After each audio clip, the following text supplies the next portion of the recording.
महाराष्ट्राला 720 किलोमीटर लांबीची किनारपट्टी लाभलेली आहे आणि या किनारपट्टीवरती उत्तर कोकणामध्ये रायगड हा जो जिल्हा आहे त्या जिल्ह्याच्या किनारपट्टीवरती अंबाडी किंवा काड आपण त्याला म्हणतो ही मोठ्या प्रमाणावरती आपल्याला मिळते। इंग्रजीमध्ये या काडला एक्स हिप्पोलिस्मेटा इन्सिलॉस्ट्रिस असं म्हटलं जातं आणि मोठ्या प्रमाणावरती या काडीची किंवा अंबाडीचं मासेमारी होते आणि नंतर या मासेमारीच्या नंतर ही जी काड मिळते त्या काडपासून वेगवेगळे मूल्यवर्धित पदार्थ तयार करणं हे आपल्या महाविद्यालयाच्या समोर मोठं उद्दिष्ट होतं आणि त्याप्रमाणे काडपासून आपण चटणी तयार केलेली आहे आणि हे जे तंत्रज्ञान जे आहे काडपासून चटणी तयार करण्याचं किंवा अंबाडीपासून चटणी तयार करण्याचं जे तंत्रज्ञान आहे ते मत्स्य महाविद्यालय शिरगाव रत्नागिरी याच्या मत्स्य प्रक्रिया विभागाने विकसित केलेलं आहे। यानंतर माझे जे सहकारी आहेत साई प्रसाद सावंत हे तुम्हाला काड माशापासून चटणी कशी तयार करावी याबद्दल तुम्हाला माहिती देते। नमस्कार, डॉक्टर बाळासाहेब सावंत कोकण कृषी विद्यापीठाच्या मत्स्य महाविद्यालयाच्या मत्स्य प्रक्रिया तंत्रज्ञान व सूक्ष्म जीवशास्त्र विभागामध्ये आम्ही विविध प्रकारचे प्रयोग हाती घेत असतो। त्याच्यामध्येच मूल्यवर्धित मत्स्य पदार्थ तयार करणे, त्यानंतर मत्स्य उपपदार्थ तयार करणे व त्यासंबंधीचे संशोधन अभ्यास आम्ही करत असतो। त्याचाच एक भाग म्हणून मूल्यवर्धित मत्स्य पदार्थाच्या अंतर्गत एका प्रयोगांती आम्हाला काही चांगले निष्कर्ष आले। तो प्रयोग होता म्हणजे काड चटणी तयार करणे। आता आपण घटक पदार्थ कोणकोणते आहेत ते बघू आणि ते कसे घ्यायचे ते आपण बघूया। सगळ्यात प्रथम आहे काड, जिची आपण चटणी करणार आहोत। ही काड डोकं काढलेली काड पाहिजे, त्यानंतर स्वच्छ साफ केलेली पाहिजे, म्हणजे चाळून घेतलेली स्वच्छ केलेली पाहिजे। तसंच एक काळजी घ्यायची आपण की ही काड चांगल्या ठिकाणी चांगल्या वातावरणात सुकवलेली असली पाहिजे। तर घ्यायचं आहे सुकं खोबरं।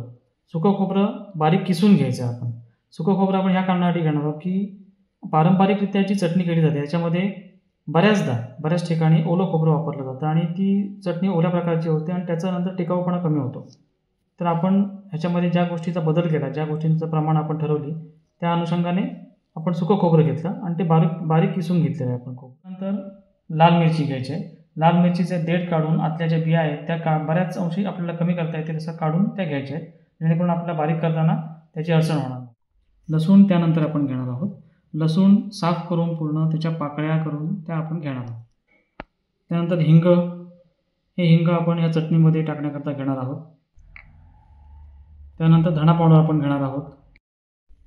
त्यानंतर मीठ आणि तेल आपल्या आवश्यकतेनुसार आपण टाकणार आहोत। आता आपण जे घटक पदार्थ बघितले ते घटक पदार्थांचं जे प्रमाण आहे हे आता मी जे घेतलं आहे हे 50 ग्रॅम काड ही डोळ्यासमोर ठेवून त्याच्या अनुषंगाने मला इतर घटक पदार्थ किती लागतील हे आम्ही जे प्रमाणित केलेलं आहे त्या अनुषंगाने मी आता हे तयार करणार आहे चटणी आणि ते घेतलेलं आहे। म्हणजेच हे आता काड मी 50 ग्रॅम घेतले, साफ स्वच्छ केलेली डोकं काढलेली काड 50 ग्रॅम आहे। त्यानंतर हे खोबरं जे सुकं किसवलेलं आहे ते 25 ग्रॅम आहे। त्यानंतर ही मिरची 30 ग्रॅम आहे। नंतर हे 14 ग्रॅम लसूण आहे। हिंग 1 ग्रॅम, नंतर आपले धणा पावडर 1 ग्रॅम, मीठ 3 ग्रॅम आहे आणि हे जे तेल आहे जे आपलं वनस्पती तेल आपण वापरणार आहोत ते साधारणतः 6 ते 7 मिली घेतलं।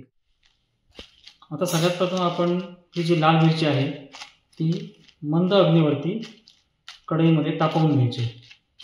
तापवल्यामुळे थोडं त्यातलं ती थोडीशी क्रिस्पी कुरकुरीत होईल आणि आपल्याला ती बारीक करताना तिचं जे बारीक होण्याचं प्रमाण आहे ते योग्य होईल।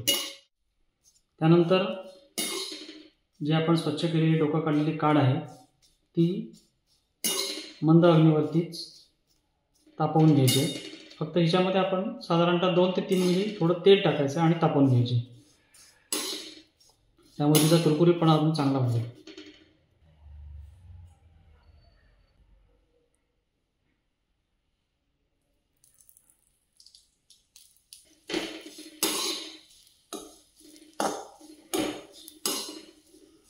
त्यानंतर आपण सुकं जे खोबरं आहे ते परतून घ्यायचं, ते गरम करून घ्यायचं। त्याच्यामध्ये पण आपण साधारणतः 2 ते 3 मिली तेल टाकायचं।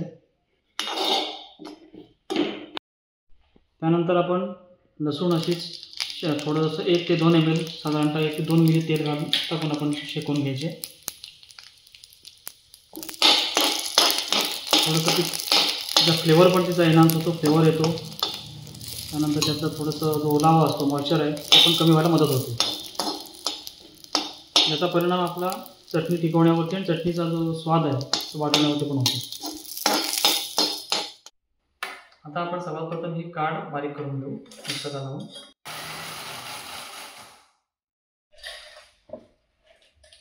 आता आपण लाल मिरची बारीक करून घेऊ.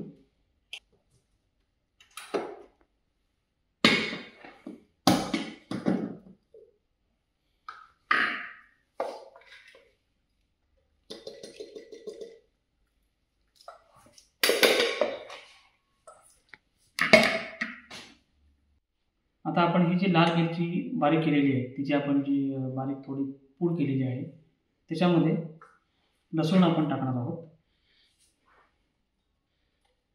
आणि ही लसूण आणि ही लाल मिरची पुन्हा एकदा आपण मिक्सर ग्राइंडरला साधारणतः 6 ते 8 सेकंदासाठी फिरवणार आहोत. आणि लसूण त्या मसाल्याच्या म्हणजे त्या मिरचीच्या मिश्रणामध्ये एकजीव होईल. की आपण जी काढ बारीक केली ती काढ या मिक्सरच्या भांड्यात टाकायची आहे. त्यानंतर बारीक केलेली मिरची आहे लाल मिरची. त्यानंतर त्याच्यामध्ये आपण अजून न बारीक केलेले जे सुकं खोबरं आहे ते टाकणार त्याच्यामध्ये. आणि आपली जी धणा पावडर आहे आणि हिंग आहे 1 ग्रॅम ते आपण टाकणार. आणि हे सगळं एकत्र करून ह्याच्यामध्ये टाकून आपण साधारणतः 5 ते 6 सेकंदासाठी हे एकत्र फिरवणार आहोत आपण मिक्सरला. त्यामुळे ते थोडं बारीक होईल आणि थोडं एकजीव सुद्धा होईल, मिक्स होईल व्यवस्थित. आणि नंतर आपण ते पुन्हा परत काढून बाहेर घेऊन त्याच्यामध्ये आपण चवीनुसार मीठ टाकणार आहोत, जे आम्ही ह्या प्रमाणासाठी 2 ते 3 ग्रॅमपर्यंत मीठ प्रमाणित केलं आहे.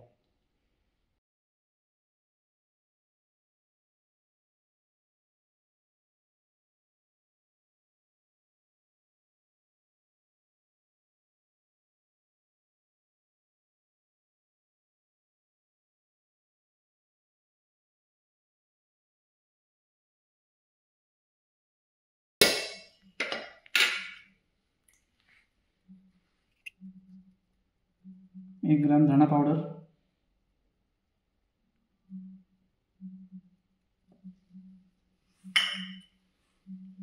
हिंग हे फ्लेवर वास येण्यासाठी चांगला आहे आणि जो फ्लेवर आहे तो चांगला येतो. त्याच्यामुळे ह्या पंचामध्ये ॲड केलं. थोडंसं चमच्याने मिक्स करून घेऊ. नंतर होणारच आहे ते पण थोडं आपण करू याच्यामध्ये. आता आपण हे फायनल मिक्सरला लावून घेऊ.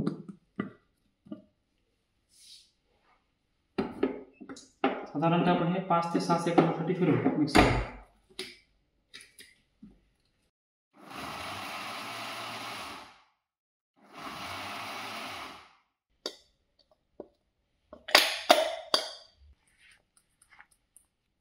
आता या पूर्ण सगळं मिश्रण बारीक केलेल्या चटणीमध्ये आपण मीठ टाकायचं आहे.